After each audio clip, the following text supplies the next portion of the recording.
Hello student, welcome back to Johri Pathshala. This is Amit Johri sir. अब JEE main के first attempt के लिए जो डेज बचे हैं उनमें हमारा रिवीजन बहुत इंपॉर्टेंट हो जाता है।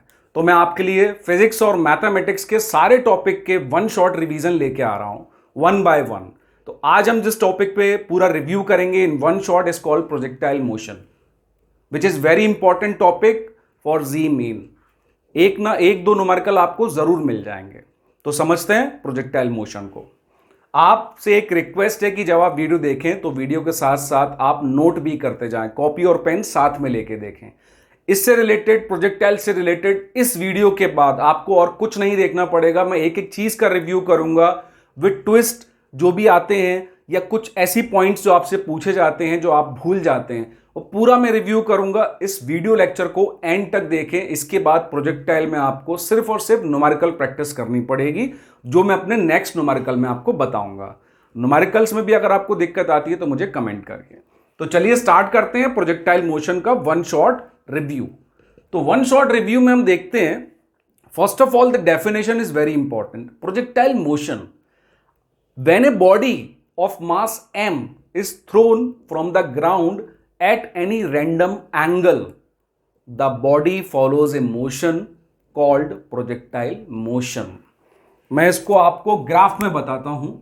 अगर किसी वेलोसिटी, किसी बॉडी को, ये मैंने एक्स वाई प्लेन बना लिया है, अगर किसी बॉडी को, ये बॉडी है जिसका मास है m, मैंने थ्रो किया at an random speed of u, जो कि हॉरिजॉन्टल से एक थीटा एंगल बना रही है। तो ये जो बॉडी है ये फॉलो करेगी एक पाथ जिसको हम बोलते हैं projectile motion. This motion is called projectile motion. The body is called projectile and the path is called trajectory. तो ये आपका जो स्मॉल बॉडी है इसको हम बोलेंगे प्रोजेक्टाइल। अब हम कभी भी प्रोजेक्टाइल लिखा देखेंगे क्वेश्चन में, तो दैट मीन्स वो उस बॉडी की बात कर रहे हैं। ट्रेजेक्ट्री मतलब होता है ये पाथ। इस पाथ को हम क्या बोलते हैं? ट्रेजेक्ट्री। और ट्रेजेक्ट्री क्या होती है? पैराबोलिक। प्रोजेक्टाइल मोशन में जो बॉडी पाथ फॉलो करती है which is known as trajectories parabolic in nature, उसको हम लोग प्रूव करेंगे विद एन इंपॉर्टेंट फॉर्मूलाज। और इस मोशन को हम बोलते हैं प्रोजेक्टाइल मोशन, जिसमें आपने बॉडी को एक इनिशियल वेलोसिटी देके एक रैंडम एंगल पे थ्रो किया हुआ है। तो एक पैराबोलिक पाथ फ्लो होने के बाद वो वापस ग्राउंड पर लौट आती है। ये आ गई वापस ग्राउंड पे, हिट कर दिया है इसने। यहां से इनिशियल स्टार्ट हुआ, यहां से बॉडी वापस ग्राउंड पे आ गई है। तो कई न्यूमेरिकल्स में वो टर्म यूज करेंगे when a body is thrown at this find कीजिए when body again strike the ground. Whenever they say again strike the ground, that means वो फाइनल पहुंच गई है। तो इस लैंग्वेज को ध्यान में रखें। बॉडी दो टाइम पे ग्राउंड में होती है, एक जब आपको इनिशियली उसको थ्रो करना होता है, दूसरा जब वो वापस प्रोजेक्टाइल मोशन कंप्लीट करने के बाद आ जाती है। दोनों टाइम पे वो ग्राउंड में होती है। ठीक है, अब हम देखते हैं कि प्रोजेक्टाइल मोशन जो है एक टू डायमेंशनल मोशन का टाइप है। It is a type of two dimensional motion. Two dimensional motion means simultaneously x और वाई दोनों डिस्प्लेसमेंट को ये बॉडी कवर कर रही है। अगर ये बॉडी अभी यहां है, अभी यहां पहुंच जाए, अरे तो इसने हॉरिजॉन्टल डिस्टेंस भी कवर किया, अरे इसने तो वर्टिकल डिस्टेंस भी कवर किया। मतलब इस पॉइंट के दो कोऑर्डिनेट बन जाएंगे एक्स और वाई। मतलब वो एक्स डिस्प्लेसमेंट और वाई डिस्प्लेसमेंट साइमल्टेनियसली कर रही है। That's why it is a type of two dimensional motion. कभी भी टू डायमेंशनल मोशन की बात आती है तो इजी बनाने के लिए टफ से टफ न्यूमेरिकल को हम उसको दो वन डायमेंशनल मोशन में ब्रेकआउट कर लेंगे। तो पहले हम करेंगे एक्स वाले पार्ट, दूसरा है वाई वाले पार्ट। अगर हम देखें एक्स वाले पार्ट में जो इसकी इनिशियल वेलोसिटी थी u, उसको हम क्या लिख सकते हैं? u cos theta. ये वाला पार्ट जो है हॉरिजॉन्टल, ये हो जाएगा via vector resolution u cos theta, और इसका वर्टिकल पार्ट क्या हो जाएगा? u sin theta. तो हॉरिजॉन्टल वेलोसिटी और वर्टिकल वेलोसिटी के कंपोनेंट मुझे पता लग गए। तो ये क्या हो जाएगा? हॉरिजॉन्टल कंपोनेंट इनिशियल वेलोसिटी का, ये vertical component of initial velocity. अगर मैं इस पूरे को लिखना चाहूं तो मैं क्या लिख दूंगा, u equal to vector form में u cos थीटा i लगा दूंगा प्लस u sin थीटा यहां j लगा दूंगा। तो ये हो गया इनिशियल वेलोसिटी को वेक्टर नोटिफिकेशन में शो करना with respect to the horizontal and vertical components. तो मुझे ux मिल गया u cos थीटा और uy मिल गया u sin थीटा। अब मैंने देखा कि जब मैंने बॉडी को थ्रो किया है तो मैंने उसके बाद कोई फोर्स अप्लाइड नहीं की है। इस पूरे फ्रेम में कहीं कोई फोर्स मैं नहीं दे रहा हूं। मैंने जिस वेलोसिटी से उसको थ्रो किया दैट मींस मैंने उसको एक काइनेटिक एनर्जी यहां पे प्रोवाइड की थी इनिशियली जब मैं उसको थ्रो किया। उसी एनर्जी को हम करेंसी समझते हैं, मतलब ये उसके पास पैसा है, जब तक वो रहेगा तब तक मोशन चलता रहेगा। इसी एनर्जी को करेंसी को लेकर ये बॉडी पूरा प्रोजेक्टाइल मोशन को कंप्लीट करती है और कोई एक्सटर्नल फोर्स फ्रेम में नहीं है। अगर कोई एक्सटर्नल फोर्स है ही नहीं तो जो एक्सलरेशन है एक्स डायरेक्शन में वो तो आपका जीरो हो गया, लेकिन वर्टिकल डायरेक्शन में अभी भी ग्रेविटी एक्ट कर रहा है डाउनवर्ड डायरेक्शन में। इसीलिए मैं एक्सेलरेशन को लिखूंगा माइनस जी, जो कि सिर्फ वाई डायरेक्शन में है।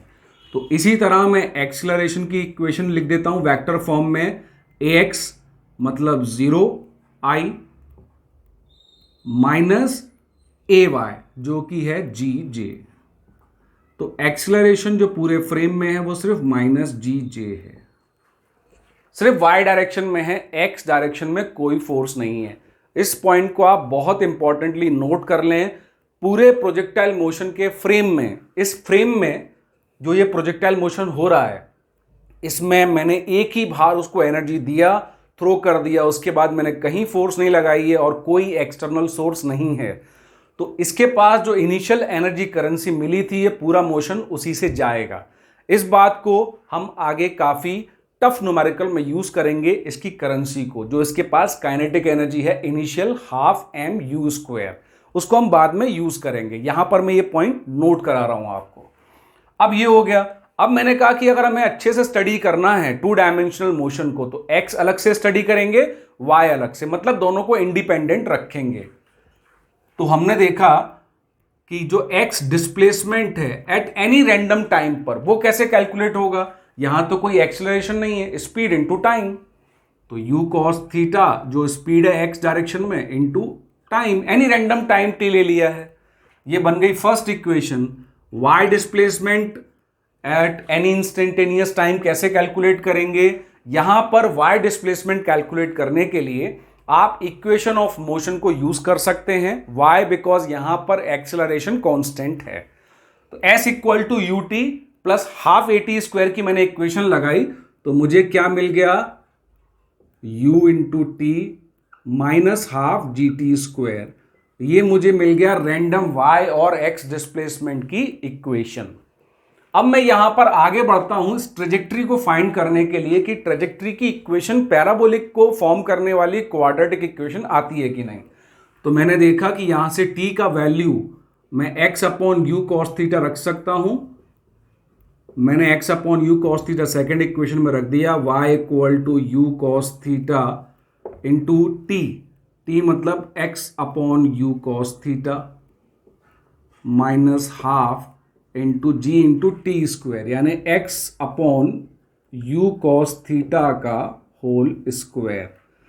तो यहां पर y की इक्वेशन क्या मिल जाएगी मुझे, u से u कैंसिल हो गया, कॉस थीटा सॉरी ये साइन थीटा है, sorry it's my mistake. Vertical direction में इनिशियल वेलोसिटी में u साइन थीटा होता है, तो ये साइन थीटा है, इसको करेक्ट कर लीजिएगा, ये है u साइन थीटा। तो मैंने देखा u कैंसिल हो गया, तो ये आ गया मुझे x tan theta minus half g into T square, यानी x square upon u cos theta का whole square, u square cos square theta. अब मैंने देखा टेन थीटा कांस्टेंट है और यहां पर ये क्वांटिटी कांस्टेंट है। तो मैं इसको ले लेता हूं b और इस क्वांटिटी को ले लेता हूं c, तो मेरे पास इक्वेशन क्या आ जाएगी, bx माइनस सी एक्स स्क्वायर। ये है ट्रेजेक्ट्री की इक्वेशन विच इज y और x की फॉर्म में एक पैराबोला बना रहा है। y और x की फॉर्म में पैराबोला बना रहा है, that means we have prove कि प्रोजेक्टाइल मोशन का जो ट्रेजेक्ट्री है वो पैराबोलिक है। तो इसको नोट करके ये हमारी ट्रेजेक्ट्री की इक्वेशन आ जाती है। अब यहां पर ट्रेजेक्ट्री की इक्वेशन में कुछ ट्रिक्स यूज करते हैं सो दैट न्यूमेरिकल करते समय ये हमारी बहुत हेल्प करेगा। अब मैं यहां से x tan थीटा अगर कॉमन ले लूं तो आप देखेंगे अंदर क्या बचेगा, यहां पर 1 माइनस यहां पर ये चीज बन जाएगी r, तो ये बन जाएगा x अपॉन r, मतलब हॉरिजॉन्टल रेंज। ये बहुत इंपॉर्टेंट फॉर्मूला है, इसको अच्छे से नोट डाउन कर लीजिए क्योंकि ये आगे आपको बहुत काम आएगा। कहां काम आएगा, जब आपको x डिस्प्लेसमेंट दिया होगा विदाउट रेफरिंग टू टाइम और रेंज दिया होगा एंगल के साथ, तो आपसे पूछेंगे बताइए y डिस्प्लेसमेंट उस पॉइंट पे कितना होगा जितमें ये x डिस्प्लेसमेंट है, तो ये डायरेक्ट फॉर्मूला आप उसमें यूज कर सकते हैं विच इज वेरी इंपॉर्टेंट। तो इस फॉर्मूला को आप टैग कर लीजिए। अब हमने देखा, हमने 2 डायमेंशनल से इसको स्टडी कर लिया है ये पूरा। अब हम देखते हैं वेलोसिटी की एक जनरल इक्वेशन क्या हो जाएगी फाइनल वेलोसिटी में। इनिशियल तो हमने देखा u equal to u cos theta i plus u sine theta j है, लेकिन फाइनल वेलोसिटी कैसे आएगी, तो फाइनल वेलोसिटी के लिए मैं अगर देखूंगा ये फाइनल वेलोसिटी है तो इसमें क्या आएगा vx प्लस vy। तो vx तो हमेशा कांस्टेंट है एज वी टॉक कि भैया हॉरिजॉन्टल डायरेक्शन में तो कोई फोर्स ही नहीं है, कोई एक्सेलरेशन ही नहीं है, तो u cos थीटा का component through out projectile motion हमेशा सेम रहने वाला है। इस पॉइंट पे, इस पॉइंट पे, इस पॉइंट पे, इस पॉइंट पे, इस पॉइंट पे, किसी भी पॉइंट पे अगर आप देखेंगे तो इसका कंपोनेंट हमेशा सेम रहने वाला है। तो फिर y कंपोनेंट कैसे निकालें, तो vx तो हम लिख देते हैं भैया ये हमेशा u cos थीटा ही रहेगा, लेकिन vy कैसे निकालेंगे, तो vy के लिए we again use the equation of motion, final velocity equal to initial velocity u, v equal to u plus at plus, तो यहां माइनस g है तो ये माइनस g हो गया, माइनस g इंटू टी। ये आ गई आपकी फाइनल वेलोसिटी। तो किसी भी इंस्टेंट पर अगर आपको वेलोसिटी कैलकुलेट करनी है तो वो हो जाएगी u cos theta minus plus u, ये बार बार मैं इसको cos लिख रहा हूं, ये साइन है, सॉरी यहां बार बार मैं इसको cos लिख रहा हूं, ये साइन है, u sine theta minus g T. तो ये आ गई आपकी velocity, instantaneous velocity at any time t। आप यहां से उसको कैलकुलेट डायरेक्टली कर सकते हैं। ये फॉर्मूला को भी आप मार्क कर लीजिए क्योंकि इससे आपको डायरेक्टली किसी भी पॉइंट पर, किसी भी टाइम पर आपको फाइनल वेलोसिटी मिल जाएगी। अगर आपसे न्यूमेरिकल में बोला जाता है कि मुझे यहां पर बताइए फाइनल वेलोसिटी क्या है, यहां पर बताइए, तो आप वो सब बता सकते हैं बाय यूजिंग दिस फॉर्मूला। लेकिन जब भी वेलोसिटी आएगी it is a vector quantity, vector quantity में आपको उसकी डायरेक्शन भी बतानी पड़ेगी। तो डायरेक्शन के लिए we all knows that this formula tan alpha is equal to v y upon v x. तो वी वाई कितना है, u sine theta minus g t upon u cos theta. तो यहां से आपको वो एंगल भी मिल जाएगा कि उस एंगल पे मैग्नीट्यूड दिया इस इक्वेशन ने और डायरेक्शन दिया इस इक्वेशन में।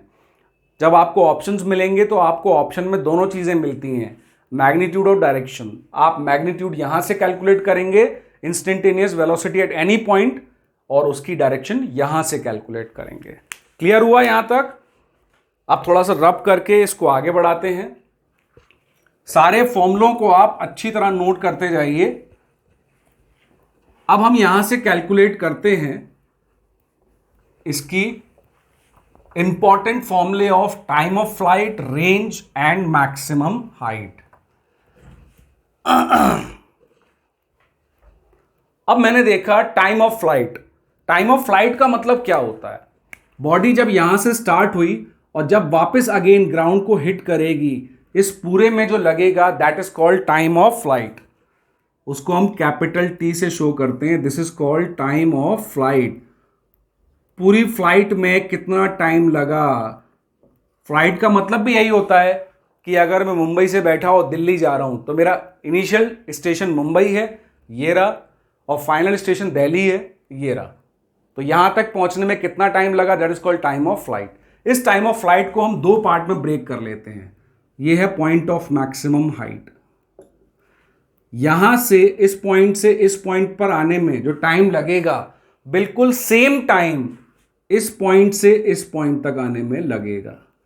This is called time of ascent T1, this is called time of descent T2। They both are equal. T1 मतलब TA time of ascent and time of descent. जितना time projectile को अपने initial position से maximum height पहुंचने में लगता है, उतना ही टाइम मैक्सिमम हाइट से दोबारा ग्राउंड को हिट करने में लगेगा, एक कंडीशन के साथ। वो कंडीशन हम एजम्पशन में क्या रखते हैं? No air resistance. ये पूरा प्रोजेक्टाइल मोशन को जो मैं आपको रिव्यू करा रहा हूं, इसमें पहले पार्ट में मैं ये मान के चल रहा हूं कि एयर आपको कोई रेजिस्टेंस प्रोवाइड नहीं कर रही है, यहां पर और कोई रेजिस्टेंस नहीं है। In that case time of ascent and time of descent both are equal. तो चलिए पहले टाइम ऑफ एसेंट कैलकुलेट करते हैं। यहां से मैक्सिमम हाइट पहुंचने के लिए कितना टाइम लगेगा। तो वर्टिकल मोशन में देखा जाए तो एट मैक्सिमम हाइट पे फाइनल वेलोसिटी तो जीरो हो जाती है। इनिशियल वेलोसिटी मुझे पता है u sin थीटा।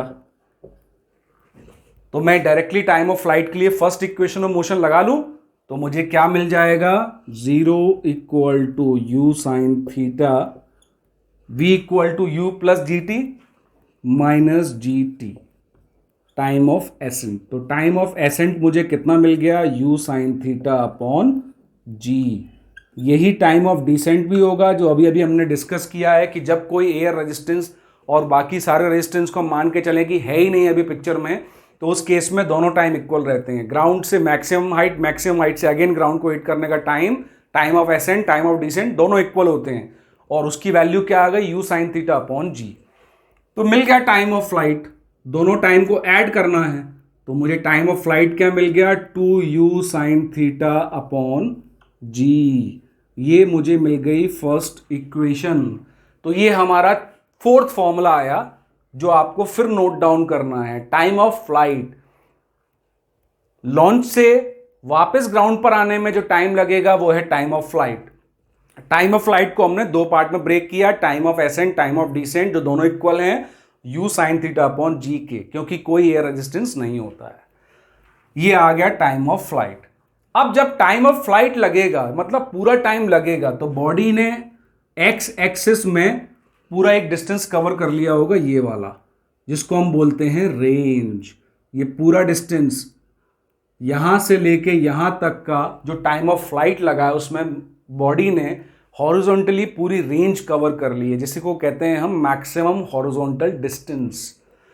अब यहां पर हॉरिजॉन्टल डायरेक्शन में तो एक्सेलरेशन है ही नहीं, एक्सेलरेशन तो जीरो है, ax तो जीरो है। तो डायरेक्टली हम डिस्टेंस के लिए क्या करेंगे? Speed into time. तो डिस्टेंस क्या है? Range equal to speed u cos theta into time. Time कितना लग रहा है? 2u sin theta upon g। तो ये क्या बन गया? r equal to 2u square sine theta cos theta into 2 sine 2 theta होता है। तो मैं डायरेक्टली इसको साइन 2 थीटा रख देता हूं अपॉन g। ये बन गया आपका fifth important formula for horizontal range, और simply we call it range, क्योंकि रेंज मैक्सिमम हॉरिजॉन्टल डिस्टेंस रहता है। रेंज को कई बार वो उल्टे सीधे तरीके से प्रोनाउंस करते हैं कि बॉडी जहां से लॉन्च हुई अगेन जब हिट किया ग्राउंड पे उसका डिस्टेंस रेंज है। वो रेंज को आपको डायरेक्टली रेंज ना बोलते हुए इस फॉर्म में भी बोल सकते हैं। तो रेंज को हम क्या समझते हैं? Maximum horizontal distance. Second thing, जहां से लॉन्च हुआ और जहां पे दोबारा ग्राउंड को स्ट्राइक किया वापस आके, वो दोनों पॉइंट के बीच में डिस्टेंस भी रेंज ही है, और उसका फॉर्मूला मुझे मिल गया। अब इसके बाद आता है मैक्सिमम हाइट। मैक्सिमम हाइट मतलब ये जो प्रोजेक्टाइल मोशन के बिल्कुल बीच में मैक्सिमम हाइट कवर बॉडी कर रही है। तो मैक्सिमम हाइट निकालने के लिए हम क्या कर सकते हैं, अगेन हम इक्वेशन ऑफ मोशन यूज करेंगे, v square equal to u square plus 2gh। तो वी स्क्वायर मैक्सिमम हाइट पे 0 होती है velocity, equal to u square cos sine square theta minus 2g into h. तो मुझे h क्या मिल जाएगा, maximum height u square sine square theta upon 2g। ये मुझे मिल गई थर्ड इंपॉर्टेंट इक्वेशन। इन तीनों को, सारे फॉर्मूलों को आपको नोट करना है, मैं बार बार आपको रिपीट कर रहा हूं। Time of flight, maximum height और रेंज, और ट्रेजेक्ट्री की इक्वेशन हम पहले ही कर चुके हैं, इंस्टेंटेनियस कंप्लीट वेलोसिटी की इक्वेशन कर चुके हैं। सारी फॉर्मूले बहुत इंपॉर्टेंट रहते हैं। जी मेन में आपको टाइम सेव करना है, फॉर्मूले आपके माइंड में तुरंत होने चाहिए, टिप्स पर होने चाहिए फॉर्मूले, सो दैट आप न्यूमेरिकल में कंफ्यूज ना हो, घूमे नहीं इधर से उधर डेटा में। आपको पता है ये कैलकुलेट करना है, इसके लिए ये है। तो फॉर्मूले बहुत इंपॉर्टेंट होते हैं। तो ये 3 बेसिक फॉर्मूले हमने कर लिए, टाइम ऑफ फ्लाइट का कर लिया, हाइट मैक्सिमम कब अटेंड करेगा वो, और उसकी मैक्सिमम रेंज, और आपको किसी भी पॉइंट के बीच में वेलोसिटी निकालनी है, उसका फॉर्मूला हम पहले ही कर चुके हैं। अब हम आते हैं कुछ इंपॉर्टेंट पॉइंट को डिस्कस करते हैं। उसके लिए मैं बोर्ड को थोड़ा सा क्लियर कर लेता हूं। ये इंपॉर्टेंट पॉइंट्स अब आपको ट्विस्ट की फॉर्म में मिलेंगे, तो मैं थोड़ा सा रब कर लेता हूं इस सबको। अब जो इंपॉर्टेंट पॉइंट्स हैं उसमें मैं थोड़े ट्विस्ट डिस्कस करता हूं।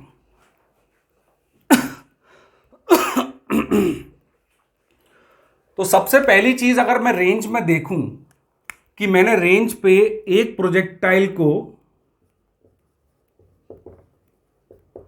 थ्रो किया थीटा एंगल पर, उसी टाइम पे दूसरे प्रोजेक्टाइल को मैंने 90 माइनस थीटा से प्रोजेक्ट किया।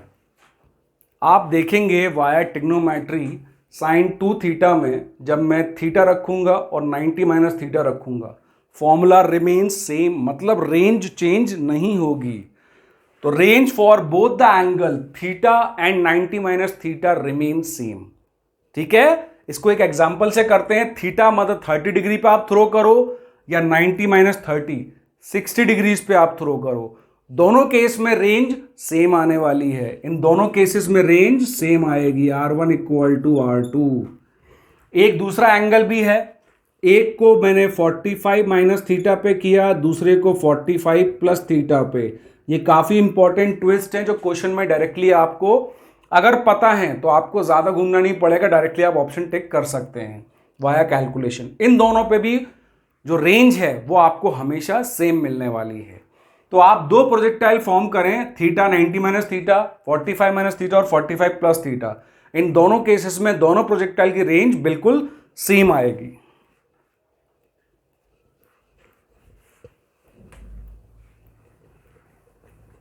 जब ऐसा करोगे आप तो आपको दोनों रेंज सेम मिलेंगी।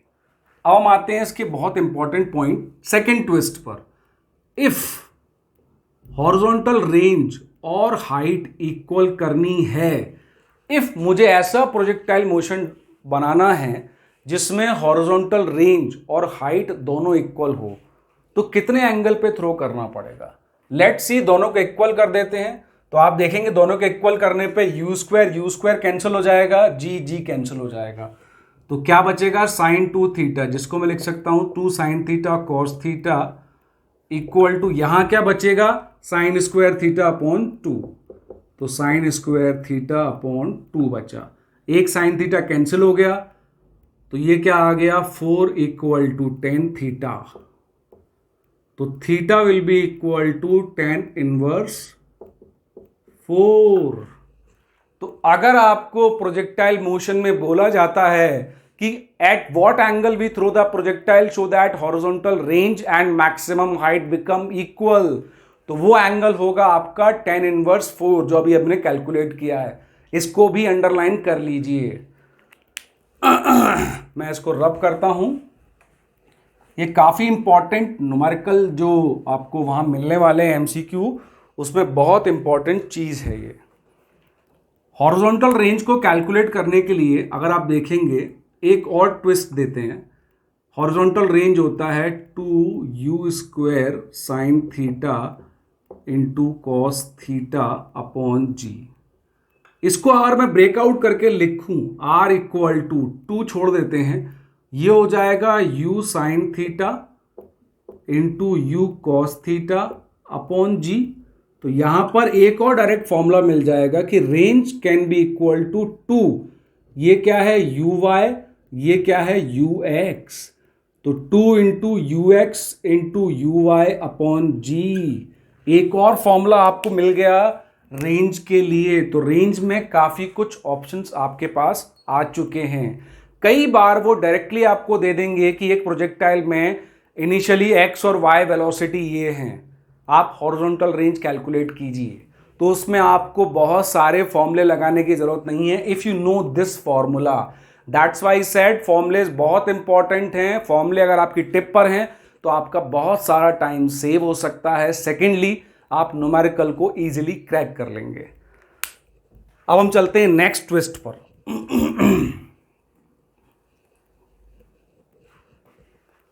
अब मैं एक चीज बड़ा इंपॉर्टेंट डिस्कस करना चाहता हूं। मेरे डायग्राम काफी कम्बरसम हो गया है, इसकी जगह दूसरा डायग्राम बना लेते हैं, क्योंकि अब हमें और अच्छे ट्विस्ट डिस्कस करने हैं जो न्यूमेरिकल को और टफ बनाएंगे। ओहो,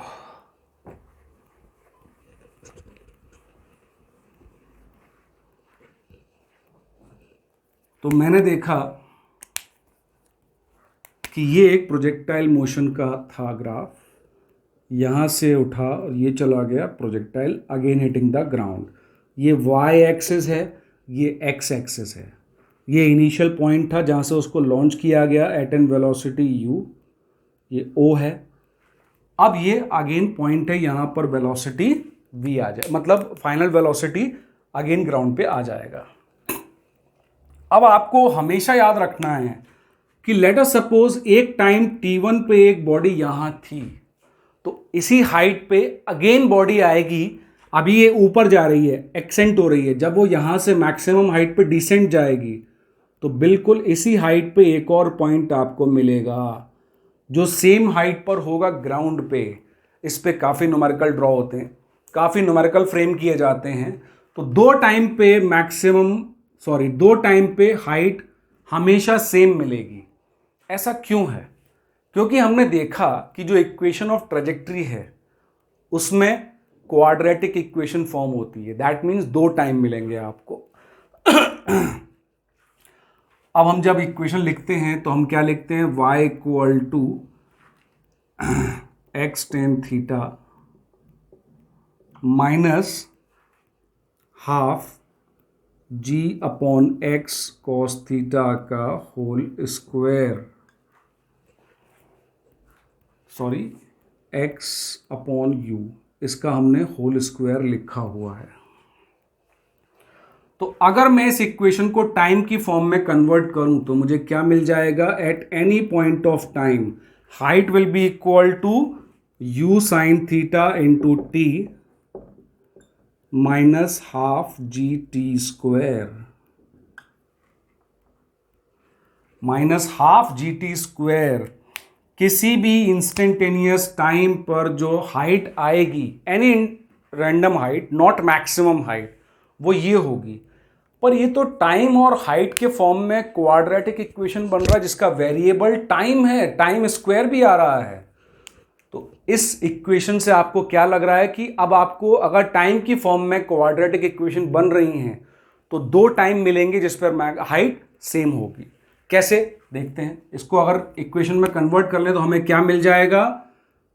जी t square minus 2u sine theta into t plus 2h equal to 0। अब इसके दो रूट हैं, t1 t2, तो क्वाड्रेटिक इक्वेशन इन t है तो सम ऑफ द रूट्स क्या हो जाता है? Minus b upon a, 2u sine theta upon a यानी g। Product of the root t1 into t2 c upon a, 2h upon g। इन दो इक्वेशन से जब आप कैलकुलेट करेंगे तो आपको इन दोनों पॉइंट्स के बीच, ए और बी पॉइंट्स के बीच कितना टाइम लगा वो आप इजीली कैलकुलेट कर सकते हैं, जिसको हम बोलते हैं T1 माइनस T2, जिसको हम बोलते हैं टाइम एलैप्स। इतना टाइम बीच में लगा जब उसने दूसरी बार उसी हाइट पर है जब पहले टाइम T1 पे था। तो इसकी इक्वेशन क्या आ जाएगी, T1 माइनस T2 की आप विद द हेल्प ऑफ जब इन दोनों इक्वेशन को सॉल्व करेंगे साइमल्टेनियसली तो ये आ जाएगा 4u square sine square theta upon g minus 8h upon g का अंडर रूट। ये आ गया आपका टाइम इलेप्स। टाइम इलेप्स मतलब वो टाइम डिफरेंस जब एक प्रोजेक्टाइल अपने मोशन में उसी हाइट को दोबारा अचीव करता है। जिस हाइट पे वो टाइम T1 में था उसी हाइट पे वो टाइम T2 पर भी है। ये देख लीजिए, ये पहली हाइट है T1 पर, ये दूसरी हाइट है, दोनों हाइट h हैं लेकिन दोनों पे टाइम डिफरेंस है, तो वो टाइम डिफरेंस यहां से आपको मिल जाएगा। क्लियर है? ये बहुत इंपॉर्टेंट एक और कॉन्सेप्ट ट्विस्ट की फॉर्म में आपको मिलेगा वहां पर। अब इसके बाद हम चलते हैं अपने नेक्स्ट पार्ट पे, जिसको हम बोलेंगे मोमेंटम। तो देख लो भाई, मोमेंटम अगर वेलोसिटी चेंज हो रही है, मास तो कांस्टेंट है, तो मोमेंटम भी चेंज हो रहा होगा, तो मोमेंटम भी तो कैलकुलेट करना ही है ना। इस पॉइंट पे इनिशियल मोमेंटम था, इस पॉइंट पे वेलोसिटी क्या थी,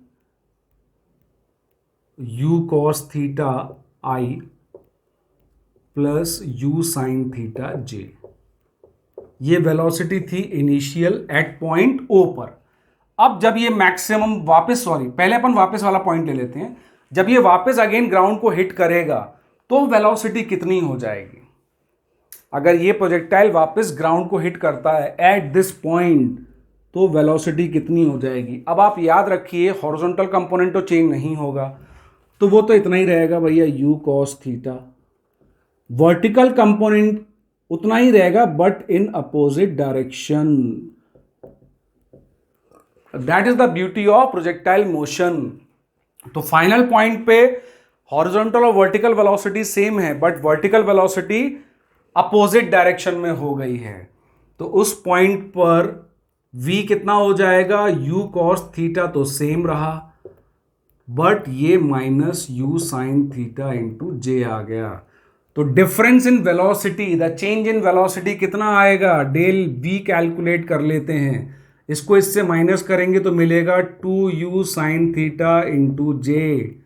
मतलब कोई चेंज नहीं हुआ है आई डायरेक्शन मतलब x डायरेक्शन में, बट वर्टिकल डायरेक्शन में इतना वेलोसिटी चेंज हुआ है।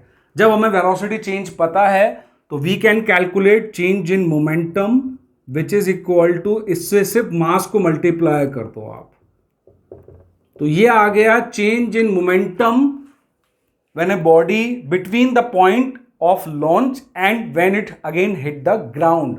तो मोमेंटम कितना चेंज होगा, ये रहा मोमेंटम चेंज होने का फॉर्मूला जो मैंने आपके सामने कैलकुलेट कर दिया है।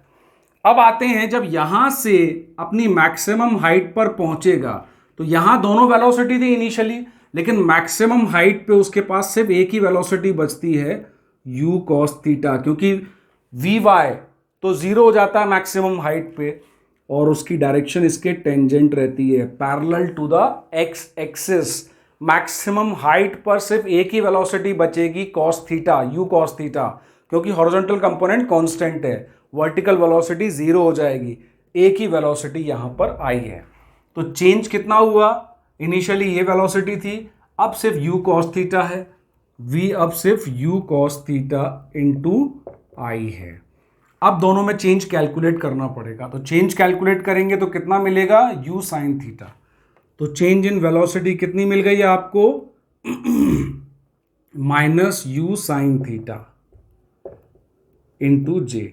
तो मोमेंटम चेंज क्या आ जाएगा, डायरेक्टली मास से मल्टीप्लाई कर दो, ये आ गया आपका चेंज इन मोमेंटम। ये चेंज इन मोमेंटम किसके बीच में, initial point and the point at maximum height पर।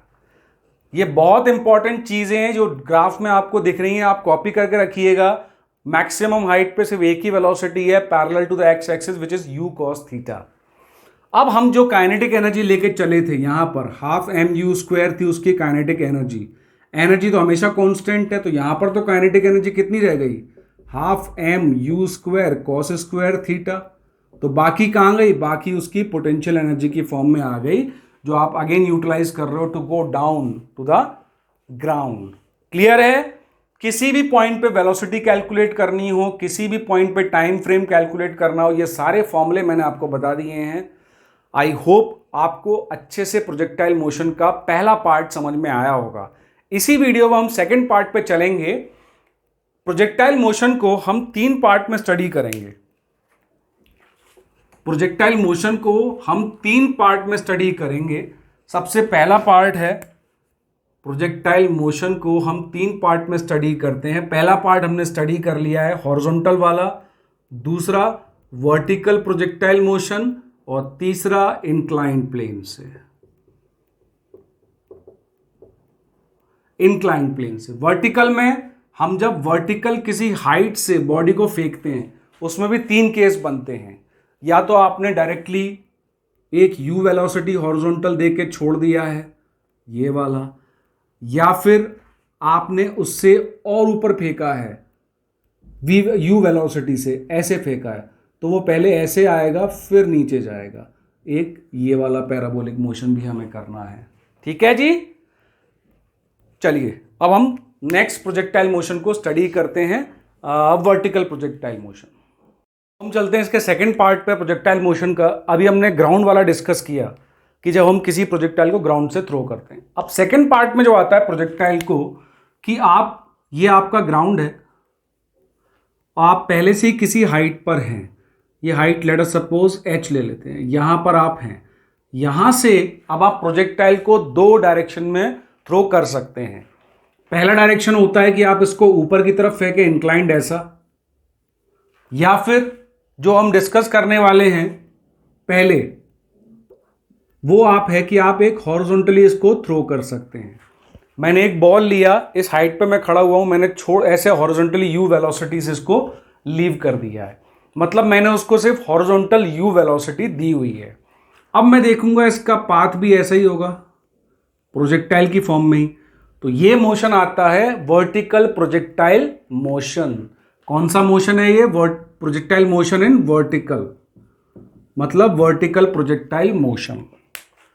अब इस केस में हम देखते हैं, तो इस केस में ux कितना है u, और uy कितना है 0, क्योंकि y में तो आपने कोई वेलोसिटी दी नहीं है। ax अभी भी फ्रेम में कोई फोर्स नहीं है। ay अब आपको दिखेगा कि पार्टिकल नीचे की तरफ वर्टिकल मोशन कर रहा है, तो ay इक्वल टू g। ठीक है जी, तो ये हो गए इसके सारे parameters in horizontal as well as in vertical direction. अब हम कैलकुलेट करते हैं इसकी ट्रेजेक्ट्री। तो ट्रेजेक्ट्री के लिए मैं देखता हूं एक्स मोशन क्या होगा। कोई एक्सेलरेशन तो है नहीं, तो डायरेक्टली स्पीड इनटू टाइम कर देंगे, मतलब u इंटू टी, और y डायरेक्शन में y equal to s equal to u t, वो तो 0 हो जाएगा क्योंकि u y तो 0 है, हाफ जी टी स्क्वायर, ये आ गया हाफ जी टी स्क्वायर। अगर मैं t की जगह x अपॉन यू प्लेस करूं इस इक्वेशन में, t की प्लेस पर x अपॉन u रख देता हूं, तो y कितना हो जाएगा, half g x square upon u square. ये जो क्वांटिटी है ये तो कांस्टेंट है, सिर्फ एक्स स्क्वायर वेरी कर रहा है, तो इसकी इक्वेशन क्या आ जाएगी, y equal to b x square. इस पूरी कांस्टेंट क्वांटिटी को मैंने b सपोज कर लिया है। It is the equation of parabola. तो मतलब वर्टिकल किसी क्लिफ पर या किसी हाइट ऑफ द बिल्डिंग पे आप किसी बॉडी को हॉरिजॉन्टली फेंकते हैं तो वो ग्राउंड पे आएगी by doing the projectile motion. Trajectory अभी भी उसकी पैराबोलिक ही रहेगी, जिसकी इक्वेशन आपके सामने मैंने रख दी है। ठीक है जी। अब यहां पर जो रेंज आती है, ये जो ग्राउंड पे पॉइंट है, ये जो आती है इसको हम बोलते हैं range in this motion, vertical projectile motion में। उसके पहले हम टाइम ऑफ फ्लाइट कैलकुलेट करते हैं। टाइम ऑफ फ्लाइट क्या है, लॉन्च पॉइंट से बॉडी ग्राउंड पे कब आती है, that is called time of flight. तो टाइम ऑफ फ्लाइट में हम देखेंगे कि ऐसा करने के लिए बॉडी एक वर्टिकल, अगर देखा जाए तो वर्टिकल डायरेक्शन में बॉडी एक h डिस्टेंस कवर कर रही है। तो t टाइम कैसे निकालेंगे हम, वर्टिकल मोशन से। तो वर्टिकल मोशन में हम क्या करेंगे हमारे पास डिस्प्लेसमेंट है u दिया हुआ है, तो हम second equation of motion use करते हैं, s equal to ut plus half at square. इसमें हम वैल्यूज डालते हैं, s यानी h, u in y direction में तो जीरो है uy, तो वो ut तो पूरा जीरो हो गया। ये क्या रह गया, half g into capital T लिख देता हूं क्योंकि मैं टाइम ऑफ फ्लाइट कैलकुलेट कर रहा हूं। तो मैंने देखा मेरा टाइम ऑफ फ्लाइट आ रहा है 2h अपॉन g का under root. Very important formula, मैं वर्टिकल के भी आपको डायरेक्टली सारे फॉर्मूलों के साथ उसके पूरे न्यूमेरिकल्स को भी डिस्कस कर रहा हूं, जिससे कि आपको न्यूमेरिकल में बहुत हेल्प मिलेगी डेरिवेशन को। अब इस टाइम ऑफ फ्लाइट में देखिए तो काफी सारे ट्विस्ट आपको समझ में आएंगे जो वो क्वेश्चन में पूछ सकते हैं। Time of flight is independent of the initial velocity, कहीं पर भी यू नहीं आ रहा है, सिर्फ इसकी हाइट पे डिपेंड कर रहा है। जब हाइट चेंज होगी तभी टाइम ऑफ फ्लाइट चेंज होगा। इसका प्रैक्टिकल मीनिंग क्या है, इसका प्रैक्टिकल मीनिंग मैं बताता हूं।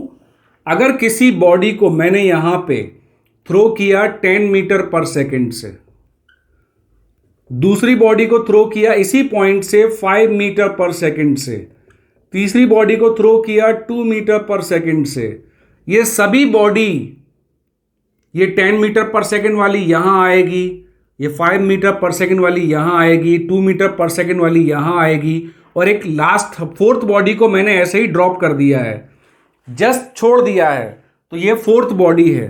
तो ये first body, second body, third body, fourth body, इन सब में जो टाइम लगेगा वो सारा टाइम इक्वल होगा, क्योंकि time of flight does not depend on the initial velocity. सभी सेम टाइम पे ग्राउंड पे आएंगे। ये बहुत इंपॉर्टेंट ट्विस्ट है जो क्वेश्चन आपको फ्रेम किए जाएंगे, उसमें अगर आपको ये पता है तो आपको बहुत कम टाइम लगेगा। आप कितनी भी वेलोसिटी से थ्रो करें हॉरिजॉन्टली फ्रॉम ए हाइट, सारी बॉडी सेम टाइम लेंगी टू हिट द ग्राउंड। और आप अगर उसको जीरो वेलोसिटी से भी फेंकते हैं, इससे वैसे छोड़ देते हैं, तो भी वो टाइमिंग उतना ही लेगी जितनी बाकी बॉडीज ले रही हैं। इस फॉर्मूले से ये इंपॉर्टेंट ट्रिक हमें समझ में आ जाती है। अब मैंने सबकी हॉरिजॉन्टल रेंज डिफरेंट बनाई है। पहले हॉरिजॉन्टल रेंज कैलकुलेट कर लेते हैं। हॉरिजॉन्टल रेंज क्या है, यहां से लेके यहां तक का डिस्टेंस, मतलब हॉरिजॉन्टल डिस्टेंस। तो हॉरिजॉन्टल डिस्टेंस में तो कोई एक्सेलरेशन नहीं है मोशन में, तो उसके लिए हम directly range equal to speed into time, जो कि u into time of flight है। तो रेंज क्या आ जाती है आपकी, u into time of flight हमने कैलकुलेट किया है 2h अपॉन g। ये आ गई आपकी range in vertical projectile motion. इस रेंज के फॉर्मूले से, सारे फॉर्मूले आप नोट करते जाइए, इस रेंज के फॉर्मूले से you can easily C more the initial velocity given more will be the range. तो इसीलिए मैंने सबकी रेंज डिफरेंट बनाई है। तो आप जब किसी बॉडी को एक हाइट बिल्डिंग से ऊपर से हॉरिजॉन्टल वेलोसिटी देके थ्रो करते हैं, तो वो बॉडी करेगी प्रोजेक्टाइल मोशन, मतलब पैराबोलिक पाथ होते हुए नीचे आएगी। लेकिन जो टाइम ऑफ फ्लाइट है वो इंडिपेंडेंट रहता है इनिशियल वेलोसिटी से। तो सारी बॉडी जिनकी इनिशियल वेलोसिटी डिफरेंट क्यों ना हो, उस पॉइंट से अगर थ्रो की गई हैं तो सारी बॉडी सेम टाइम लेंगी to hit the ground, but उनकी हॉरिजॉन्टल रेंज डिफरेंट होगी as per the formula. You can see it directly proportional to the initial velocity. More the initial velocity, more will be the horizontal range जो body cover करेगी, लेकिन time सब में same लगेगा। ये हमने यहां पर बहुत इंपॉर्टेंट चीज सीख ली है। अब किसी भी पॉइंट पर अगर आपको टाइम वेलोसिटी निकालनी है, यहां पर वेलोसिटी निकालनी है, पार्टिकल यहां पर आ गया, यहां पर वेलोसिटी निकालनी है, तो इनिशियल जो x वेलोसिटी थी ux, वो तो कांस्टेंट है उसके अलोंग द हॉरिजॉन्टल डायरेक्शन, वहां पे तो कोई एक्सेलरेशन है ही नहीं। तो वर्टिकल में हम देखते हैं, तो वर्टिकल में फाइनल वेलोसिटी हम कैसे निकालेंगे, vy equal to first equation of motion u plus at यानी u प्लस gt, u तो इनिशियल जीरो था, 0 प्लस g इंटू टी। तो आपकी फाइनल वेलोसिटी y डायरेक्शन में आ जाती है gt और x डायरेक्शन में वो u ही रहती है। तो किसी भी पॉइंट ऑफ टाइम पे अगर आप वेलोसिटी कैलकुलेट करना चाहते हैं तो ui प्लस gt से आप उसको कैलकुलेट कर सकते हैं। इसमें और भी ट्विस्ट आएंगे, तो और ट्विस्ट के लिए आप बहुत सिंपली एक चीज याद रखना है, अगेन हॉरिजॉन्टल और वर्टिकल का। हॉरिजॉन्टल का मैंने आपको पहले ही बना दिया था बोर्ड पर, ये रहा ये, और ये कंपोनेंट अगर आप याद रखेंगे तो थोड़े टीडियस न्यूमेरिकल जो आते हैं मोस्टली जो डिफरेंस करते हैं आपकी रैंक्स में, एक न्यूमेरिकल भी अगर आपका इधर से उधर हो जाता है तो उसमें रैंक में काफी फर्क पड़ता है, तो उसके लिए आप इसको प्रैक्टिस करेंगे। ठीक है, तो ये वर्टिकल प्रोजेक्टाइल मोशन को हमने कंप्लीट कर दिया। आई होप लेक्चर आपको अच्छा लगा होगा। इसी टाइप के और लेक्चर देखने के लिए मुझे वीडियो को लाइक करें, शेयर करें, सब्सक्राइब करें and don't forget to press the bell icon so that you will get the latest notification. मैं सारे जी मेन रिलेटेड और नीट रिलेटेड फिजिक्स के और मैथमेटिक्स के, नीट वाले से फिजिक्स के देख पाएंगे, जी मेन के लिए फिजिक्स और मैथमेटिक्स दोनों के continuous one shot topic wise. क्या होता है पूरे फिजिक्स पे अगर मैं वन शॉट बनाऊंगा ना तो उसका कोई आपके लिए मुझे लगता है कि उसका कोई सिग्निफिकेंस नहीं है, तो टॉपिक वाइज बनाया जाएगा क्योंकि वहां पर न्यूमेरिकल भी टॉपिक वाइज आएंगे। और इसके बाद फिर जी एडवांस पे वर्क करेंगे हम लोग। जी एडवांस के लिए काफी सारे ट्विस्ट हो जाते हैं क्योंकि वहां पे काफी सारे कॉन्सेप्ट को आपस में मिला के न्यूमेरिकल बनाया जाता है। जैसे प्रोजेक्टाइल में ही वहां पर प्रोजेक्टाइल को कोलाइड भी कराते हैं वो लोग, फ्रिक्शन भी आ जाता है। ठीक है अच्छा, काफी इंपॉर्टेंट चीज जो मैं भूल गया था, अगर किसी भी प्रोजेक्टाइल मोशन में, इससे पहले हमने ग्राउंड वाला प्रोजेक्टाइल मोशन पढ़ा जिसको हम जनरली प्रोजेक्टाइल मोशन बोलते हैं, वर्टिकल, इनमें अगर एयर रेजिस्टेंस भी आ जाए, अगर वो बोलें कि एयर रेजिस्टेंस इज देयर, तो आप ये याद रखिएगा आपकी हॉरिजॉन्टल रेंज, मैक्सिमम हाइट जो ग्राउंड वाला हमने किया था, ग्राउंड से थ्रो करते हैं, वो सब डिक्रीज हो जाएंगे। दूसरी बात, रेंज डिक्रीज हो जाएगी मतलब रेंज इतनी नहीं मिलेगी और पहले गिर जाएगी। ठीक है, टाइम ऑफ फ्लाइट भी कम लगेगा आपको when air resistance come into the play. ठीक है, थैंक यू, पढ़ते रहिए।